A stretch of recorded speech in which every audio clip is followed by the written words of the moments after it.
ಕಿಚ್ಚ ಸುದೀಪ್ ಮತ್ತು challenging star Darshan ಒಂದೇ ವೇದಿಕೆಯಲ್ಲಿ ಕಾಣಿಸಿಕೊಂಡು ಅದೆಷ್ಟು ವರ್ಷಗಳಾಗಿದೆ. ಆದರೆ ಈಗ ಬಂದಿರೋ ಸುದ್ದಿ ಏನಂದ್ರೆ ಸುದೀಪ್ ಮತ್ತು ದರ್ಶನ್ ಅವರು ಸದ್ಯದಲ್ಲೇ ಒಂದೇ ವೇದಿಕೆ ಹಂಚಿಕೊಳ್ಳಲಿದ್ದಾರೆ ಎಂಬುದು. ಹೌದು, ಈ ಬಗ್ಗೆ ನಾವು ನಿಮಗೆ ಹೇಳ್ತೀವಿ. ಅದಕ್ಕಿಂತ ಮೊದಲು ನೀವಿನ್ನು ನಮ್ಮ ಚಾನೆಲ್ಗೆ ಸಬ್ಸ್ಕ್ರೈಬ್ ಮಾಡಿಲ್ಲ ಅಂದ್ರೆ ಕೆಳಗೆ ಇರುವ ಸಬ್ಸ್ಕ್ರೈಬ್ ಬಟನ್ ಕ್ಲಿಕ್ ಮಾಡಿ ಮತ್ತು ಪಕ್ಕದಲ್ಲಿ ಇರುವ ಬೆಲ್ ಐಕಾನ್ ಅನ್ನು ಕ್ಲಿಕ್ ಮಾಡಿ ಬೆರಳ ತುದಿಯಲ್ಲಿ ಕನ್ನಡದಲ್ಲಿ ಸುದ್ದಿಗಳನ್ನು ಪಡೆಯಿರಿ. ಯಜಮಾನ ಚಿತ್ರದಲ್ಲಿ ವಿಲನ್ ಪಾತ್ರದಲ್ಲಿ ನಟಿಸಿರುವ ಠಾಕೂರ್ ಅನೂಪ್ ಸಿಂಗ್ ಉತ್ಕರ್ಷ ಎಂಬ ಸಿನಿಮಾದಲ್ಲಿ ನಾಯಕನಾಗಿ ನಟಿಸಿದ್ದಾರೆ. ಈ ಚಿತ್ರದ ಟ್ರೈಲರ್ ಬಿಡುಗಡೆಯಾಗಿ ದರ್ಶನ್ ಅವರನ್ನು ಮಾಡಲಿದ್ದಾರೆ. ಸ್ನೇಹಿತನಿಗಾಗಿ ದರ್ಶನ್ ಟ್ರೈಲರ್ ಬಿಡುಗಡೆ ಮಾಡಲು ಒಪ್ಪಿಕೊಂಡಿದ್ದಾರೆ. ಆದರೆ ಇಂಟ್ರೆಸ್ಟಿಂಗ್ ವಿಷಯ ಏನೆಂದರೆ ಈ ಉತ್ಕರ್ಷ ಚಿತ್ರದ ನಿರ್ದೇಶಕ ಕಿಚ್ಚ ಸುದೀಪ್ ಅವರ ಗುರುಗಳಾದ ಸುನಿಲ್ ಕುಮಾರ್ ದೇಸಾಯಿ ಅವರು. ಸ್ಪರ್ಶ ಚಿತ್ರದಲ್ಲಿ ಸುದೀಪ್ ಅವರಿಗೆ ನಾಯಕನಾಗಿ ಬ್ರೇಕ್ ಕೊಟ್ಟ ಚಿತ್ರದ ನಿರ್ದೇಶಕರು. ಹಾಗಾಗಿ ಈ ಚಿತ್ರಕ್ಕೆ ಸುದೀಪ್ ಅವರು ಹಿನ್ನೆಲೆ ಧ್ವನಿ ನೀಡಿದ್ದಾರೆ. ಸುದೀಪ್ ಅವರಿಗೂ ಟ್ರೈಲರ್ ಬಿಡುಗಡೆ ಸಮಾರಂಭಕ್ಕೆ ಆಹ್ವಾನ ನೀಡಲಾಗಿದೆ ಎಂಬ ಮಾತುಗಳು ಕೇಳಿಬರುತ್ತಿದೆ.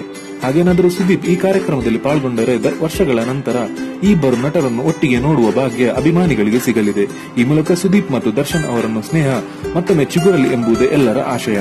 ನಿಮಗೆ ಈ ಇಬ್ಬರು ನಟರು ಒಂದಾಗಲಿ ಎಂದು ಅನಿಸಿದರೆ ಎಸ್ ಎಂದು ಕಮೆಂಟ್ ಮಾಡಿ. ಈ ಬಗ್ಗೆ ನಿಮ್ಮ ಅನಿಸಿಕೆ ಅಭಿಪ್ರಾಯ ನಮಗೆ ಕಮೆಂಟ್ ಮಾಡಿ ತಿಳಿಸಿ. ವಿಡಿಯೋ ಇಷ್ಟ ಆದರೆ ಲೈಕ್ ಮಾಡಿ ಮತ್ತು ತಪ್ಪದೆ ಶೇರ್ ಮಾಡಿ. ಧನ್ಯವಾದಗಳು.